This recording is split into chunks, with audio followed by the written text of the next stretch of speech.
Selamat datang di Geografi Channel. Kali ini kita akan bahas mengenai pemanfaatan penginderaan jauh untuk tata guna lahan. Interpretasi dan pengolahan citra penginderaan jauh. Penginderaan jauh merupakan teknik untuk mengidentifikasi dan menentukan objek serta memperoleh informasi tentang sifat fisik objek melalui analisis data objek yang dikumpulkan dengan menggunakan sensor. Berikut adalah penampakan fenomena angin siklon dari citra satelit. Di sini sensor menangkap adanya gambar atau penampakan angin siklon yang ada pada bumi, sehingga kita bisa mengetahui bahwa adanya angin siklon.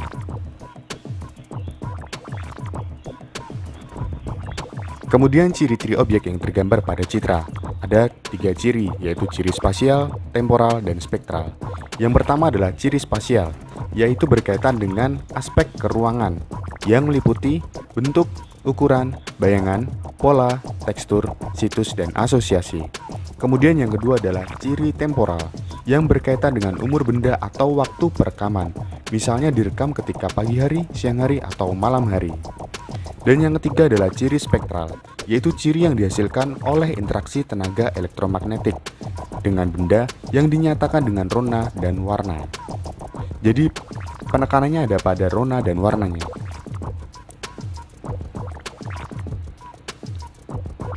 Selanjutnya adalah konsep tata guna lahan. Lahan adalah sumber daya alam yang penting, baik untuk kelangsungan hidup dan kemakmuran umat manusia, dan untuk pemeliharaan semua ekosistem terestrial. Kemudian tata guna lahan merupakan aktivitas manusia yang dilakukan untuk mendapatkan manfaat dari lahan. Adapun faktor yang mempengaruhi penetapan tata guna lahan. Yang pertama ada faktor fisik. Faktor fisik yang diperlukan atau perlu dipertimbangkan terkait dengan tata guna lahan adalah keadaan geologi, tanah, air, dan iklim. Kemudian, adapun faktor biologis. Yang diperhatikan dalam faktor biologis adalah vegetasi, hewan, dan kependudukan. Kemudian yang ketiga yang mempengaruhi faktor penetapan tata guna lahan adalah faktor ekonomi yang mencakup keuntungan, keadaan pasar, dan transportasi. Dan yang terakhir adalah faktor institusi. Faktor institusi dicirikan oleh hukum pertahanan, keadaan politik, keadaan sosial, dan secara administrasi dapat digunakan. Klasifikasi penggunaan lahan. Yang pertama, penataan ruang berdasarkan fungsi utama kawasan menurut Undang-Undang Republik Indonesia Nomor 26 Tahun 2007. Yang pertama dibagi menjadi kawasan lindung, yaitu wilayah yang ditetapkan dengan fungsi utama melindungi kelestarian lingkungan hidup yang mencakup sumber daya alam dan sumber daya buatan. Kemudian klasifikasi penggunaan lahan yang kedua, kawasan budidaya.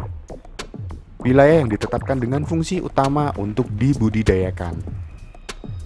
Dan berikutnya adalah klasifikasi berdasarkan USGS atau United States Geological Survey.